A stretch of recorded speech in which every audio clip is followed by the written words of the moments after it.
And essentially what I had in mind for today was that I wanted to break it up.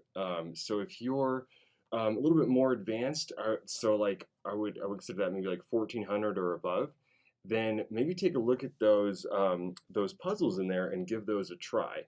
And then in the meantime, if you're like a little bit more towards the beginner side, what I thought would be great is to kind of go over how to beat like a bot. And so we're just going to like look at how to beat a bot like a 1300. Has anybody here tried beating those one of those chess.com bots yet?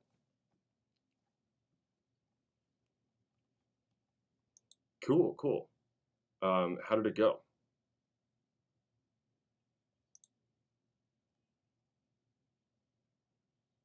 Mm-hmm. Cool. Yeah, they certainly don't play like humans, that's for sure. And then, okay, did you guys get that little PGN file or PNG? Cool, cool. So go ahead and check that out. And like I said, basically, that's my plan is like if you're more towards like the advanced side, then maybe take a look at those puzzles, and you can even just like turn your volume down while you do that. And so yeah, I'm gonna go ahead and play one of these bots here. Also, what would be really helpful is if you guys let me know in the chat like what your rating is. So your chess.com blitz rating. That'd be really helpful. That'll help kind of like determine how what topics I cover and whatnot. So mine, for example, I think about like 1950 or something. So blitzchess.com. If you wouldn't mind, please go ahead and share those yourself. Also, I'm going to be doing a recording of these. I've been kind of publishing some of these on like YouTube and gotten some great feedback, and so um, I'm just going to be recording that. All right, let's see who we got here. Who do you guys want to play? I'm thinking something like Nelson, like 1300.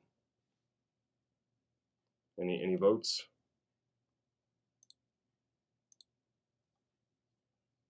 Let's do Nelson. Sounds good. Okay, we got a 1200 rapid, 700 blitz. Good to know. Good to know. We're gonna do Nelson here then. So, is anybody gonna take a go at those puzzles? I want to know. Looks like so far, based on the ratings I'm seeing, probably just looks like Dave's more towards the advanced side. Cool. So, like I said, I'm just doing something different. If you're more advanced, I'd recommend just like turning down your volume and giving those puzzles a go, and we'll discuss those later. If you're more towards the beginner side, let's kind of figure out how to take down. Let's do this guy. No, we'll do Nelson. How to take down Nelson here. And so you're welcome to participate, or you can just kind of watch out as I do it here, and I'm just gonna kind of explain my thinking and everything. Okay, we're gonna go E4 or D4. What are you guys thinking?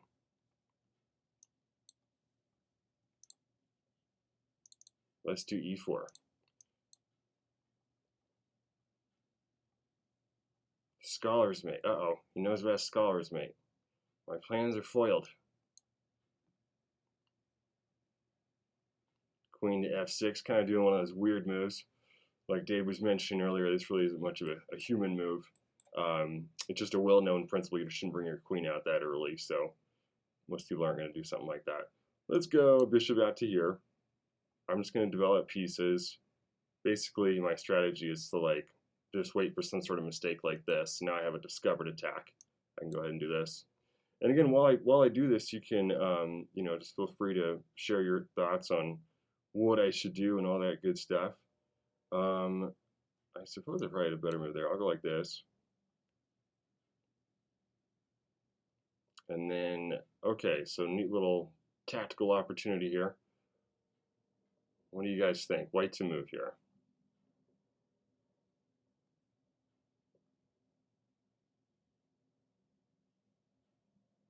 Is this Dave? Okay, cool, cool, cool. You sound just like Dave for some reason. I don't know. Yes, D5 is the way to go. So d5 here, and now we're going to be ejecting the knight off the defense of e5, so I can go wham and then grab that guy. And then, okay, so another kind of easy tactic here. So the king and the queen are on the same file. So we're just going to, this move kind of plays itself. We're just going to go here and figure out what to do later. Okay, so we're just going to take our queen. Great, so we take right back. And so the queen is worth 9, rook is worth 5. We've just won some material. However, Nelson is up to his old tricks again. I don't know, I've never played Nelson. We got a fork going on here, so we're going to lose a rook. Wait a minute. Okay, this is going to be quite as simple as we'd hoped. Okay, so the checks don't look any good, but we can move the queen here and then line ourselves up for a discovered attack. Okay, another bizarre kind of computer move here. I don't think many humans would play something like this. Definitely expecting this move. Okay, so we have a chance to do a tactic now. Wherever we move the knight is going to be check. What do we call this tactic?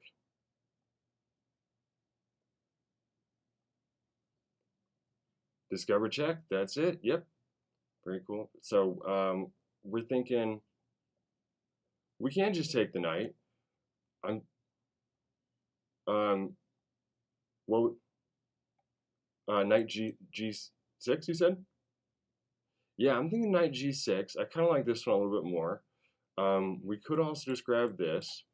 Let's see here. Let's go this way here. I'm gonna try to take the rook, and then I guess we'll just kind of stick to that plan here.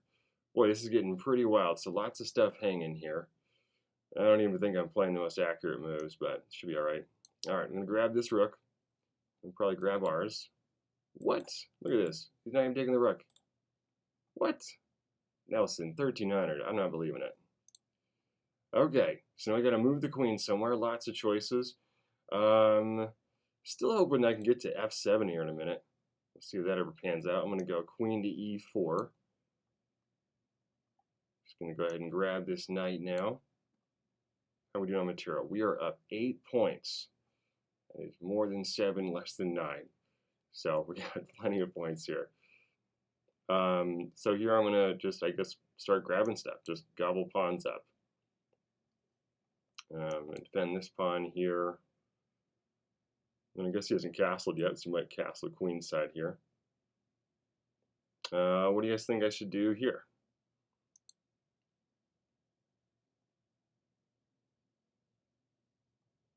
Pawn d6, I like it, I like it.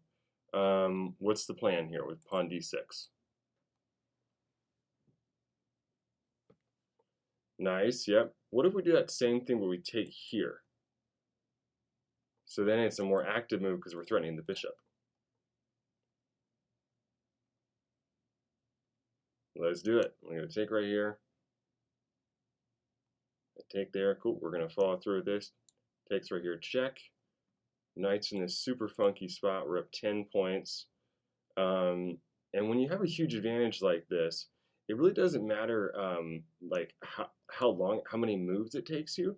It's more just important that you. What is this? What? This is ridiculous. What's the point of this move? Okay, cool. Thanks to the free present. It's more just important that you make practical decisions and you just kind of play in a whatever way works for you. Chess is a very logical game, and usually you want to play what's objectively going to be the best. But when you have an advantage that's this big, ironically, you just want to actually play in more of a subjective manner, I suppose. Because if it just makes sense to you, then you're going to be able to do it faster and then not like lose on time or something. So I'm just kind of chipping away at these pieces here, trying to get into d7. I'm going to go here, threatening mate. He's going to stop mate. I know what's that? He saw the mate. All right. Go here, check. Here takes. What's one thing you want to watch out for when you're ahead by this much material?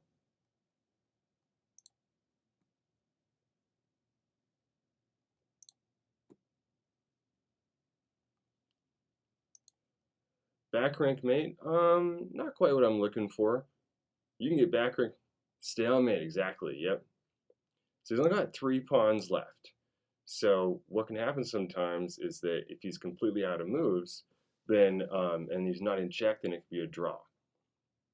That's pretty much the only thing we'd have to worry about here. Da da da. Game over. Cool. So here's my lesson plan here. So we have some different things. Like I said, I kind of went all out, and I put a lot of work into like preparing for this one. And so we did this one here, solved the puzzle bot together. I want to know. Let me know in the chat. Did anybody try to solve these puzzles yet? These are designed to be pretty difficult.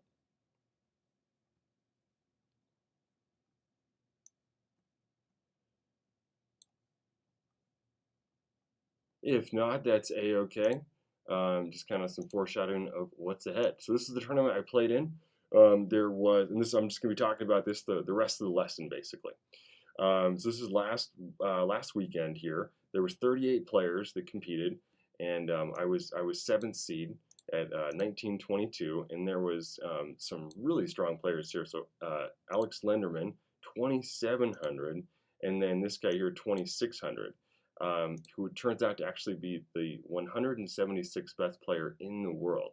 And so I got the chance to play against him, which was great. That's probably the strongest player I've ever played against, and I certainly had a lot of fun and kind of stood my ground for the first 15 moves actually, and had a chance to even get an advantage. And so that was really exciting. So we're gonna go ahead and start with that one. Has anybody here ever played in a tournament before?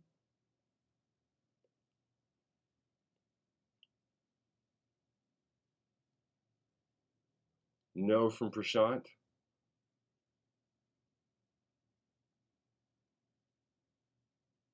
Nope, nope. Too busy hanging my family chest. Yeah. Well, tournaments are totally my favorite thing ever. I really love doing these, and I, as a teenager, discovered my love for it. This one weekend, I was at the tournament hall, and I wasn't quite sure if I was into chess or not yet. I was kind of playing on like Yahoo Chess at the time, and then I was just hanging out at the tournament. I wasn't even registered for it, and I remember the round started, and it all just got very quiet, and as a kid, yeah, and it all just got very quiet, and I thought that I was like in the wrong building or something, and I turned the corner, and then I saw this like chess hall, and everybody was just like totally quiet and just really focused in on their chessboard, and I could see like this clear structure to it where it was, the bottom board, and then there was the top board playing, and I just instantly went, wow, I love this. I want to be here, every minute of every day. Like I just instantly hooked. I just love the whole atmosphere and the intensity, and just the culture and everything. And so I've played in tournaments lots and lots. I kind of skipped an intro about myself. I've been teaching chess for 10 years, been playing it for like 15. I'm rated among the top 100 in the state, and I can play chess games blindfolded actually too, without looking at the board. I won the Class A section of this. It was really tough. There was one other participant in my section. There was one other player here, Richard Ingram. But between 1980 and 2000, I was the only, or let's see, 1800 to 2000, we were the only Class A players. So I won it with just 2 points out of 5. I was pretty happy with my performance. And so yeah, these are the final standings. This is how the pairings worked. And so before the rounds, what we did is just like go into chess.com/live, and we just sort of wait for the tournament director to get us all paired up. So, any questions about this before I start looking at the games here?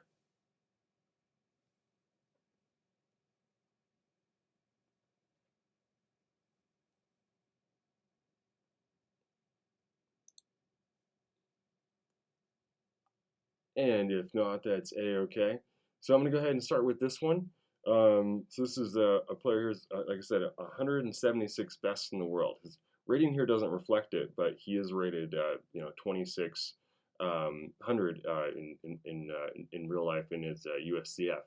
So he played super accurate overall towards the end, but actually had a potential for an advantage actually at one point. And so there's going to be a critical moment that I'll show you guys later on.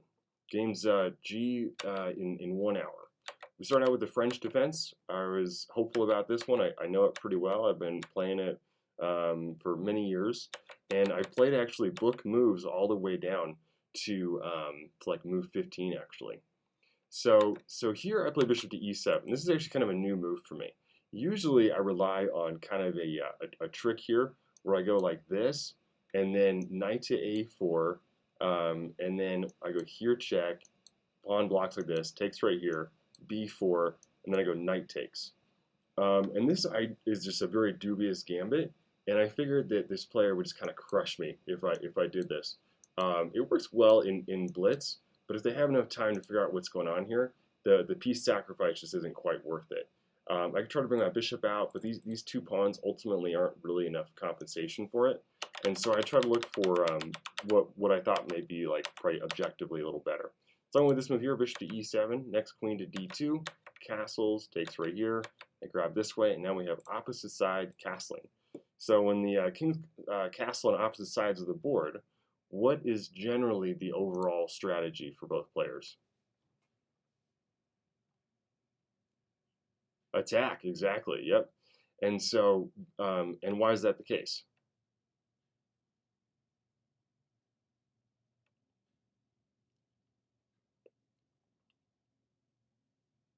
Yeah, definitely, definitely. So that's exactly right. It has to do with the pawns. Since my own king isn't over here, it's perfectly fine to launch these pawns forward, and so white's gonna be doing the same thing. So as soon as this happened, I went, cool. I'm gonna be doing an attack here at some point. A6, getting ready to go B5. Queen comes over. Queen A5. Down to 43 minutes now. King comes over like so, knight to a4. This one took me a while. I spent 10 minutes on this one. And this was, I think, the best move here, actually. Takes, takes, knight comes there, and then here, and then he goes here. He was actually the first one to break out of book and make an actual mistake. This was the end of the openings database book here that I had. So as you can see, there's only 4 games that have been reached in this position, and he's actually made a mistake here, which allows me now to go like this, and I've got a strong pawn center as well as an open file. He has, though, more time and also a hugely impressive rating. So we'll see what happens there. So we're getting to one of these positions that I wanted to do kind of like a little quiz-like section here. It's coming up. So this gets kind of wild in just a second, but there's actually one more kind of moment just right away. Not as instructive as the moment that comes up later, but how about like right now? Like, what do you think is the best move here? My queen is kind of attacked by the pawn, but technically I don't have to move it because the rook is doing a pin on this king. So what would you do here?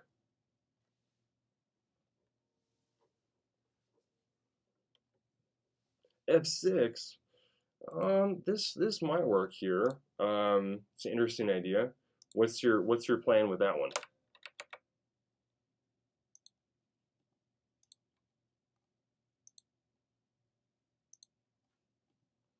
Sure, yeah. Mm-hmm.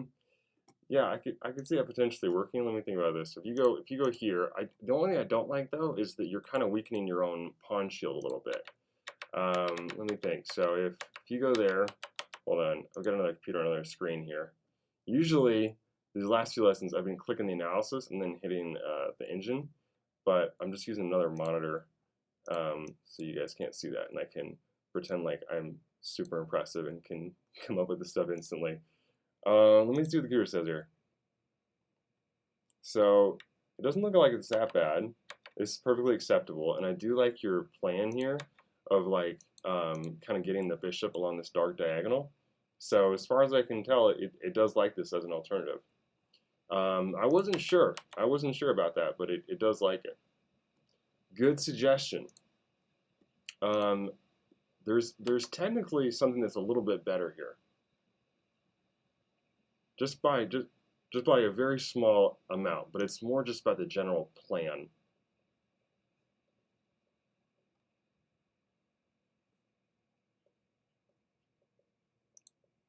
And that's kind of what I did. Yeah, I went right here. And it's interesting that you choose the A pawn. Why this one over the C pawn?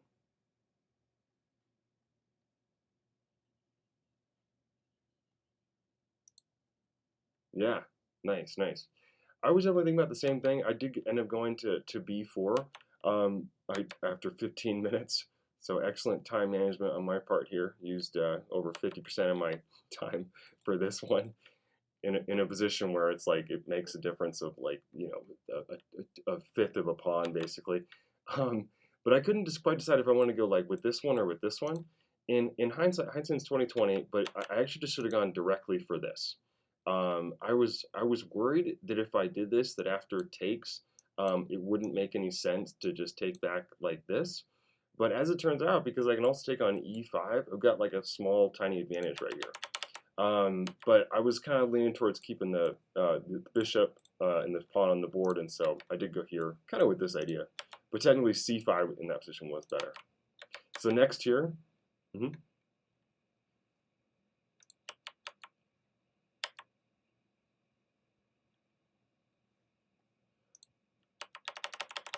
Okay. So a5 here. I don't like so like back here. I don't like a5 here. So like it's pretty important to be able to control b5. Also, this blocks a square for my queen. And so there's kind of two different fighters that don't get to come out basically.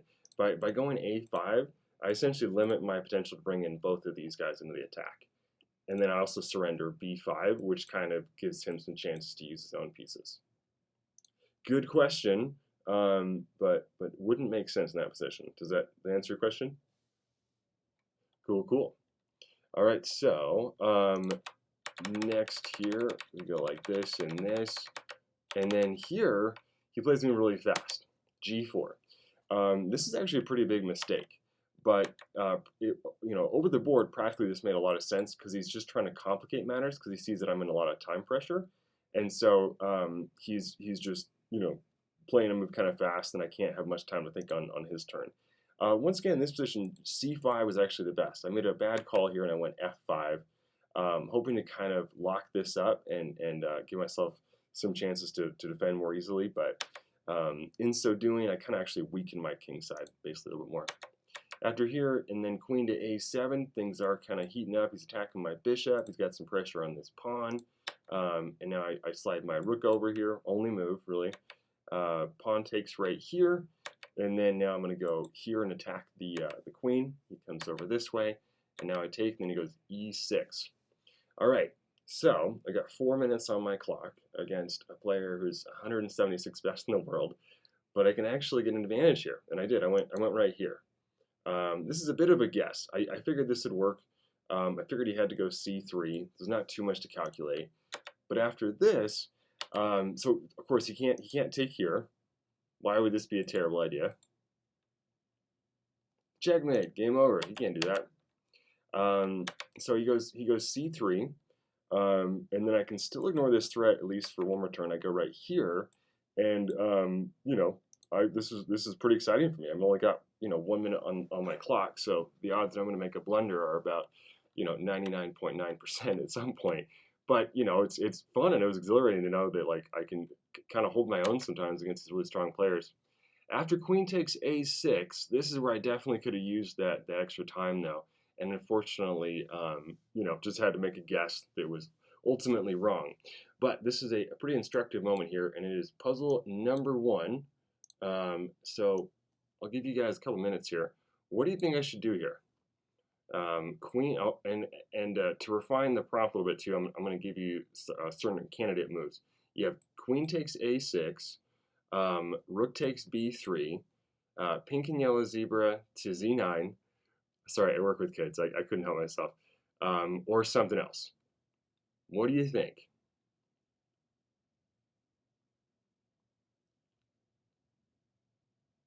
Right, right. So let me give you a few minutes. So I'm gonna mute my mic actually too. Uh, let's take until like 5:30. Give it a go. What do you think is the right move here?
I'm gonna wait to reply until 5:30.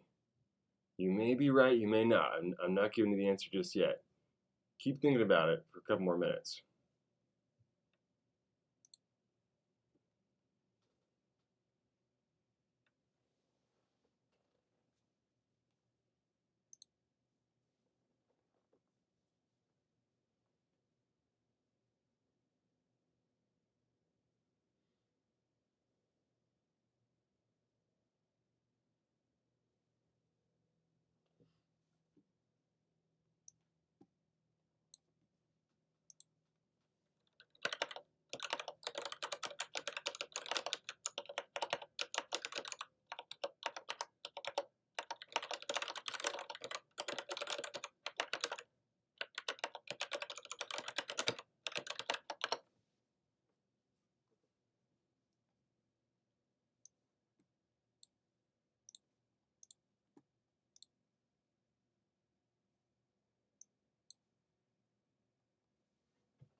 All right, what do we think?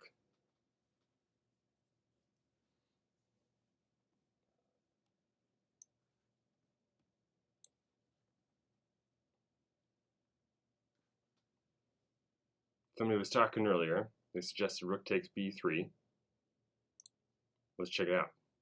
So we go here, takes check, takes right back, here, and then king c1, and then we go like this here, and then they go takes, takes.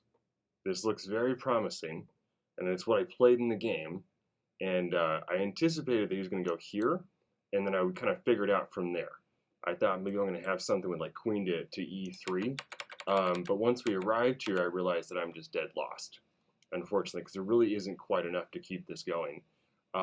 Here, I think queen to e3 still is a little bit better, and then I can almost kind of hold this. I guess I'm at an disadvantage of like 1.7.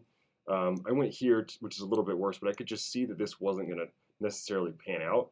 After right here, and they take like this, and then takes right here, they have an extra piece, and I've got let's see here. They have an extra rook, and I've got 3 pawns for it. So 1, 2, 3 pawns to this rook. So I'm down 2 points, and my attack is just kind of dead, unfortunately. I can't really do much else. So, for that reason, rook takes b3 was the wrong move there. Any questions about that?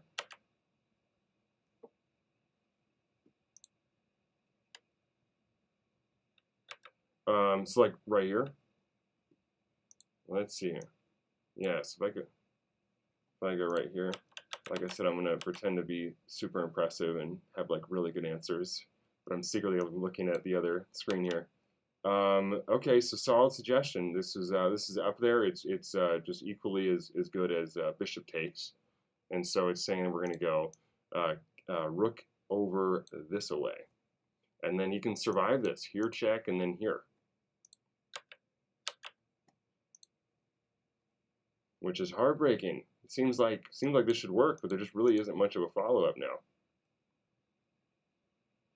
I can even try to go like this to bring the bishop around. And then you can go here, rook to e2, inviting me to do the pin, I guess. But it just doesn't quite shake out to really anything. Let's see. So if I go for it, then he can just kind of leave it be. And what's he going to do here? What's a good move for white? Rook e1 seems like it would be the answer. Kind of bringing in a piece that's not, developed yet, but it's going to be something more active than that. I'm excited. I have so much more to show you guys too.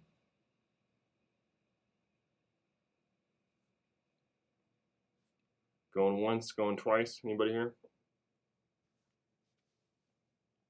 Queen takes. Just kind of poking fun at Black's attack here, and just saying, now what? What are you gonna do? And just not much. I just can't really break through.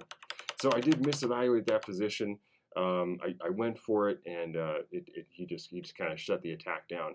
As it turns out, queen takes right here, and then bishop takes, and then I go right here. I've actually got a slight advantage. Rook comes over, and I go like this. At the time, it's kind of embarrassing, but to be honest, I thought that it was even on pawns here. And then, let's see here. No, it is even on pawns. Oh, I thought it was just like an even position, but I actually have a nice advantage here. I still have kind of some potential for an attack between my different pieces here. Also kind of threatening like rook over and all this stuff. So this is one way I should have gone. An even fancier way to do it, actually, I could have gone like this. I could have gone to d6 like this, and then I'm just kind of like seemingly letting this hang, which is why I didn't even like briefly consider it. But after right here, the issue is now I have rook to a8 and the queen's trapped. Fancy stuff, fancy stuff. So if I had played right here, it would have kept the attack going. I keep the queens on the board actually for a little while. After right here, I can takes, and then with the queen still on the board, I have more potential for an attack. This would have been the right way to go about it. Let's see here. It does like it more over time. It's saying it's equal now, but I checked this before. So queen to d6 or queen a6 was the answer in that position. Next up here, I've got another game here where I defended against a tough attack. Before I move on to that one, any other questions about this game?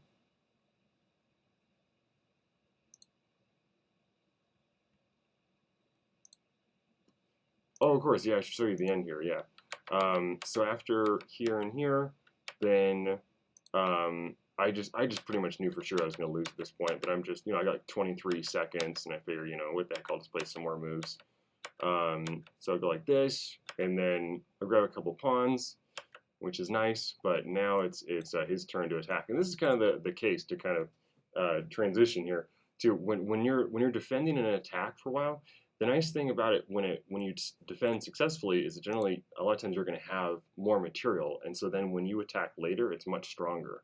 And that's what we see happening here. He just has a lot more forces now, and these heavy pieces are just going to crash through to the 8th rank, and then hassle my king here. I go like this, check here, plus all the world in the time, all the time in the world. Yeah, 43 seconds by 17. And then he goes like this, and I resign. No point in playing it out here now. Rook takes b7 was a blunder, but I'm clearly lost here anyway, so it doesn't really matter. In case you missed it here, this why I resigned here is just that after like here, checkmate. Game over. No place for the king to run to. That's gonna do it for this one. So next up here, I got this game here. I actually didn't play super well in this one. And I found this one kind of the most interesting, but in teaching this a few times this week, I learned that actually it's this game which people kind of like the best, so I'll save the best for last. So as a preview though too, one of the critical moments in this game is on this one. I think it was like 21, and so this is really tough. I showed this to my friend, he's like a chess master, and he was just casually looking at it for like 10 minutes, but he couldn't figure it out. So see if you can find a move that my friend could not find as a chess master. Some backstory on this. I was I kind of got distracted because I took a bye that Sunday morning, and so it was the last round. It was on Sunday in the evening, and my head was kind of like a little bit scrambled. I was out of like chess mode basically, and so I was pretty pessimistic about how I was going to do, because I just knew that I wasn't thinking as clearly. And so I got to the board. I was like a minute late, which is usually a bad sign too. But then, to my relief, there was some sort of like delay with the pairings, and so they took like an extra 15 minutes to get everybody situated, and it was such a convenient relief because then I had time to warm up. And so I was doing some puzzles and whatnot, and I was just doing dreadful at first, and then after about 15 minutes, I was doing much better. So it was really convenient that there was a delay there. Not my best game, but there was just a lot of interesting moments, and it's rare to find material in chess that talks about like defending an attack, and so that's what I want to talk about right here. In this position, it turns out that d takes c5 was actually the right way to go. There was a way that I could hold on to this pawn.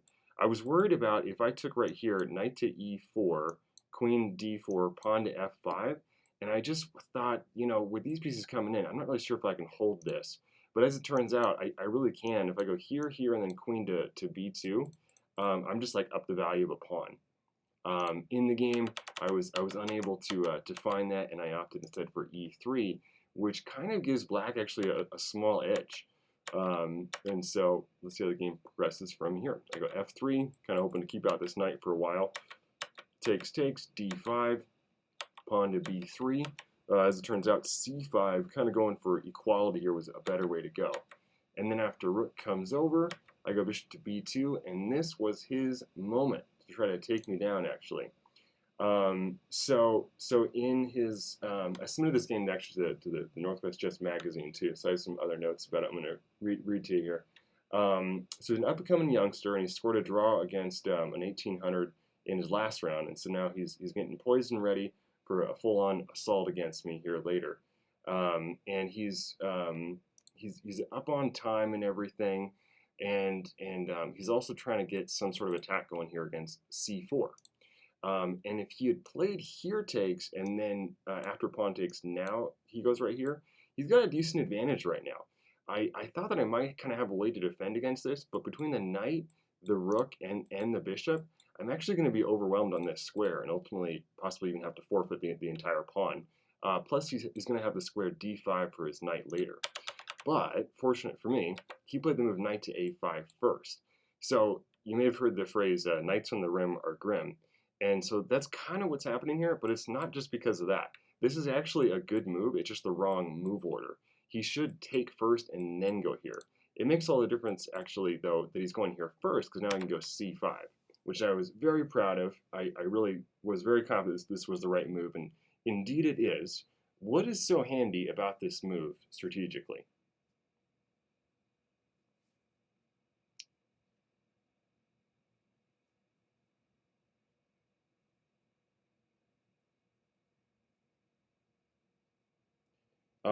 What do you mean by that?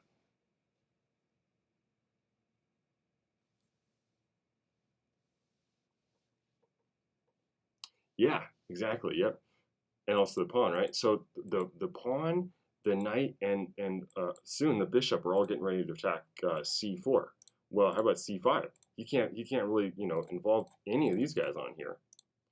What else is nice about this? And you're exactly right. That's the half of the appeal. What's the other half of this?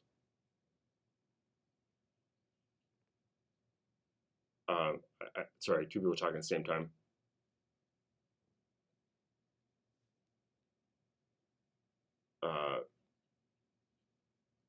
Yeah, yep, keeps the C file closed. Good, yep.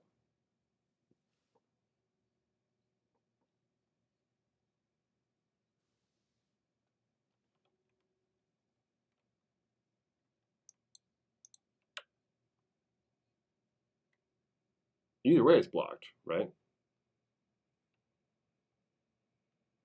Yeah, definitely.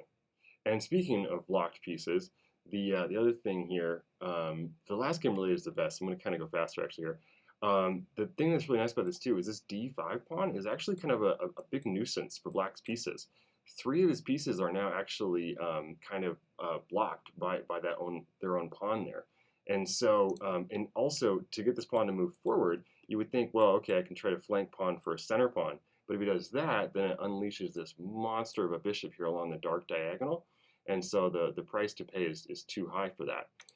Which is why I didn't want to play it a move earlier, actually. I didn't want to play it here, because I thought that actually he's going to go like this, e5. And he could, and it would have been closer to equal, actually. But now he really can't do that. The knight isn't even available to support e5. So after here he comes over, I go b4, takes, knight to d5, and now he's really got this pressing attack. All five of his pieces are developed, and they're in pretty good squares. Also, his king is castled. My army, on the other hand, is not quite as mobilized. I got three guys out, but I'm essentially behind by like 3 tempo. I got to castle my king and bring in both of my rooks. Well, I get castled, and then he goes e5, gambiting a pawn and hoping to open up lines of attack here. After d takes, and then he slides his rook over.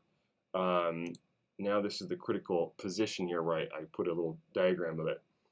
So at a glance, Black's position seems to check all the boxes for having a winning attack. He also has plenty of time, a little over 29 minutes, to potentially score a big upset over me.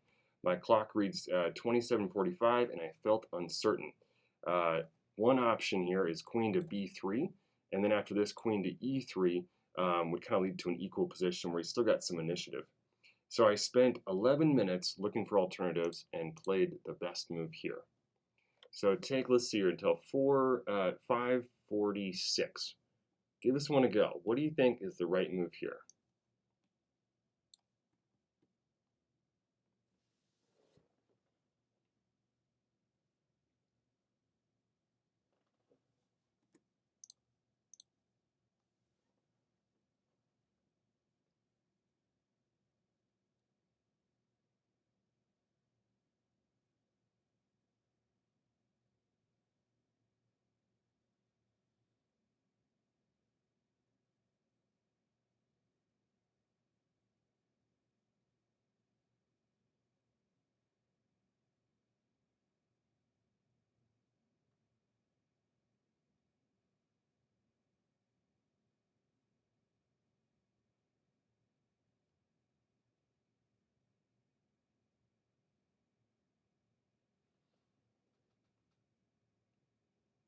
Actually, I'm gonna call it right here because I do want to get to the other game.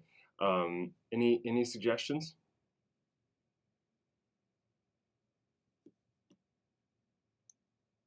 4? Oh, pawn f4. Yeah, if we go pawn to f4, you would think this potentially could work, and it seems to reunite a couple of these pieces and everything. However, then he comes out with this move here, knight takes f4, and then yeah, now he's attacking g2 with 3 different things, and also my queen's being attacked. And so that's really the big issue here, is that the knight is trying to come either to here or here, and both threaten the queen and threaten mate. So I'm sure that he was feeling pretty optimistic at this point, but I said, not today, kiddo. And I shut down this attack and played right here, bishop to d4, the only move which retains an advantage in this position. Very nifty little move. It helps to cover this really critical e3 square, and then also blocks the discovered attack. And I think now, yeah.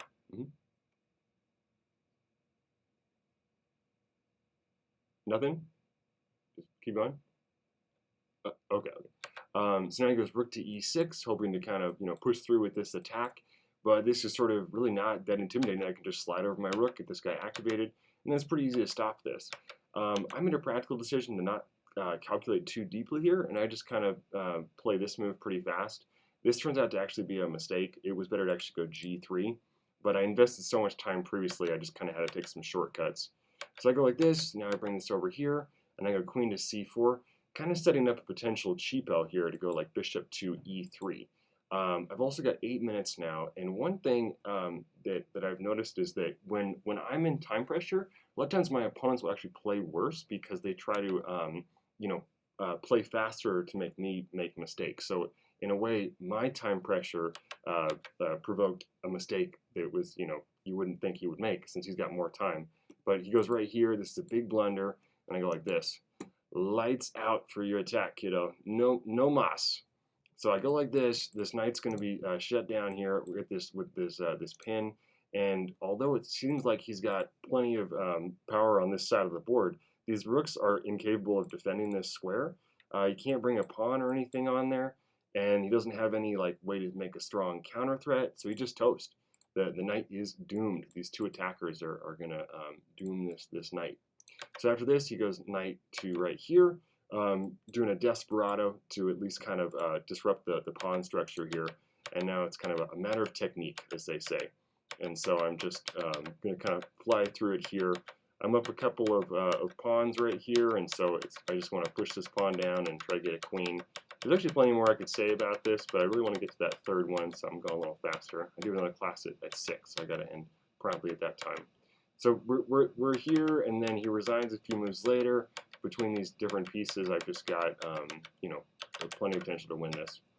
Okie dokie, that's going to do it for this game. if you have any questions, too bad so sad, because I have another game I want to show you. So we're just going to move on. Oh, sorry, did you have one? So if you go there, I thought about that. However, you can go queen to e5. Yep, good question though. It looks like an alternative way to cover e3, but unfortunately it wouldn't guard e5. All right, so this one here is what I've been told is I guess the best game of these ones here. I also played the best out of all of them. There's kind of interesting backstory to this one here. So for one thing, check this out. My opponent has a bullet rating of 2,500. 2,500. That is crazy high. You know, not too many players get to this, and so it was really, and his blitz rating is kind of the same thing too. It's a 2451. In the tournament here, he's fourth seed. He's nearly 2,300, and I really gave him a tough game for sure. One of the things that I did that gave me an advantage here, I'll show you, is that we played this. This is called the Benko Gambit, and when we arrived at this position, I'd actually predicted this. I figured that we would get here because what I did is I looked at his game history, and so I was using my noggin and I was putting in the work here to show up prepared to this one, and I noticed that nobody had played the move a7 against him, which the computer likes a lot, and it's also pretty good according to theory. And so I knew it was a sound move. I knew we were probably going to get in this position, and I knew that he wasn't familiar with it, so it kind of checked all the boxes. So I quickly just played like right here. He takes back, really the only move in that position, and then I go knight to f3. And so here I booked up and I had a plan.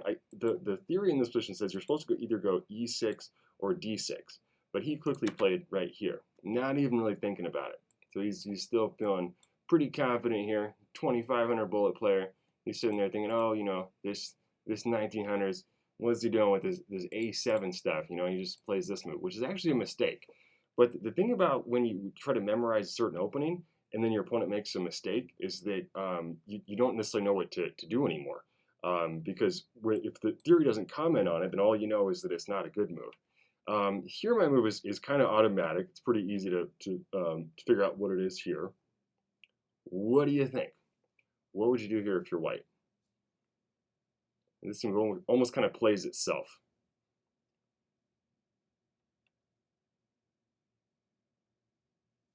Notice he's threatening to do this pin. He's threatening knight takes e4.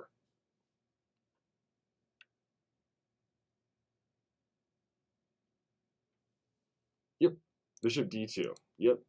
And after I play this, I can just kind of figure out the rest later. I don't need to think about it.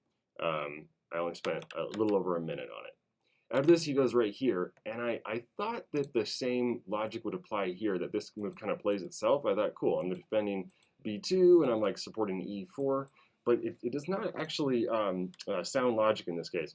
It would have been better to go bishop to c4. So essentially, it's interesting because I put myself in a situation where I have a big advantage, but because he's playing what the theory says you're not supposed to play, I don't actually know what I'm doing anymore, and I just have to actually think about it. And I can't rely on memory.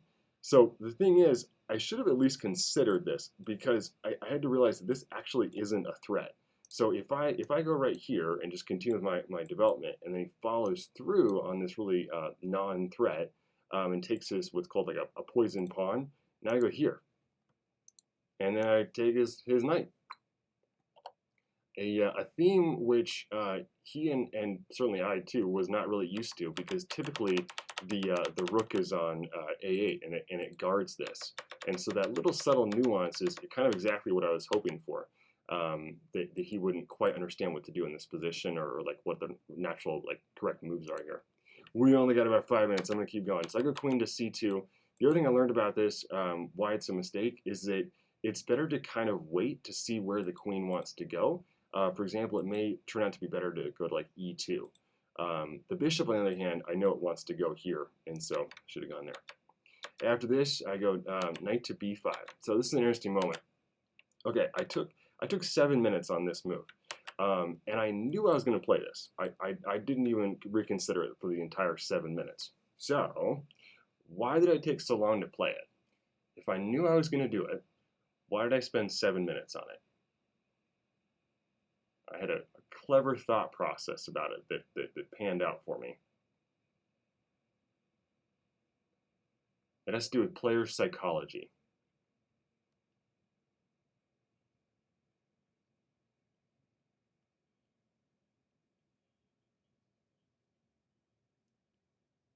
Like I want to just bore him to death. That's a little bit of it. I honestly, yeah, because it can be kind of boring if your opponent's like not moving for a second. I also wanted him to like sort of underestimate me, but there's something else.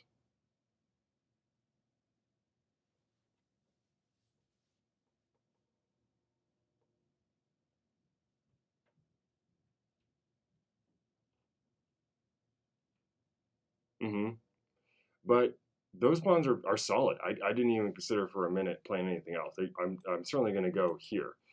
So here was my thought process behind it.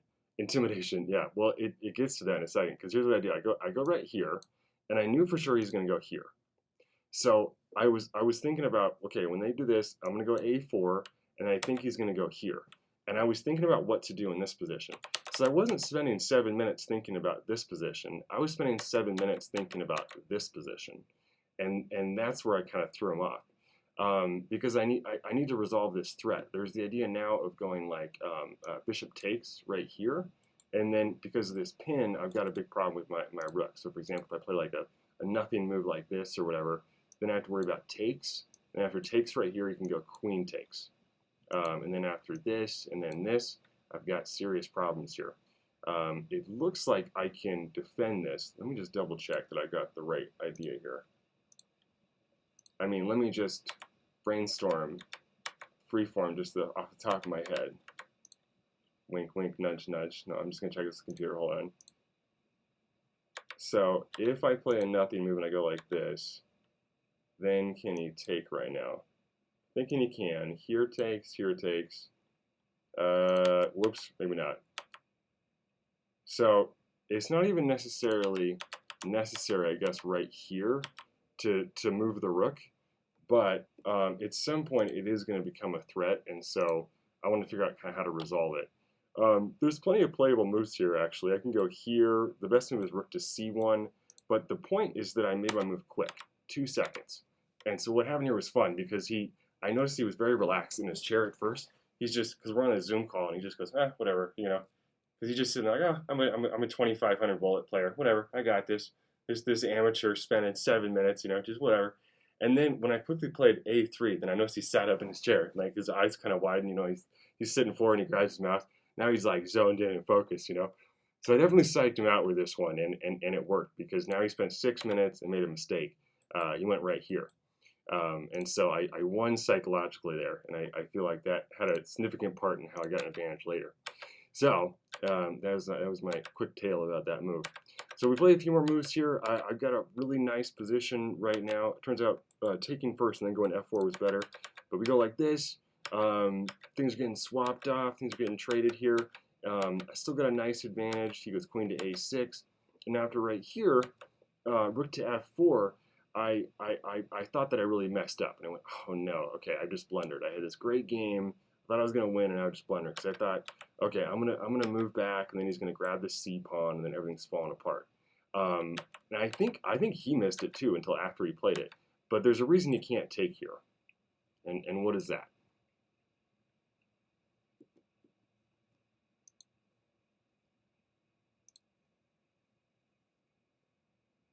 Rook A4. Yep, that's it.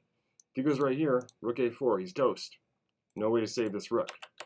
And so he just retreats. He just goes, okay, that's not going to work. And then I bring this rook over, and I start making some headway here, start getting these pawns forward. And then he sacrifices the exchange to kind of make things complicated.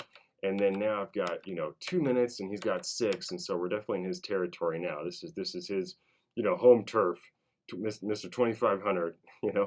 And he relies on kind of a cheapo here that ends up working out really well. He gives up the bishop unnecessarily, but it kind of sets it up for this perpetual check. I go here, this move's bad, but this move is the final blunder. When I go here, now he gets a draw. So let me show you this. Here, and then like this, now I offered him a draw. Why did I do that? I'm ahead by like 7 points. Why offer a draw right now?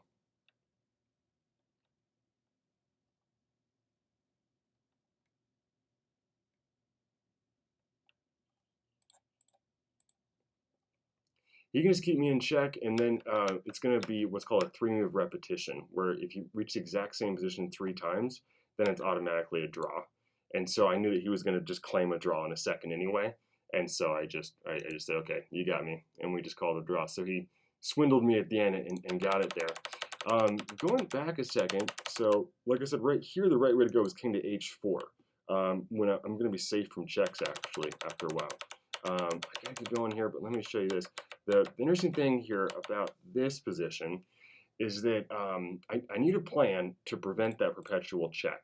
And ultimately what it comes down to here, as I said over here, is that I need to come up with a plan. And basically, I got to find, this rook's great. I can leave it here. These pawns, I can leave those there. It's really the queen and the king that need to relocate in anticipation of this, perpetual check idea. And so basically the right squares are actually to go queen to f2 and then a2, pawn h4, and king h2.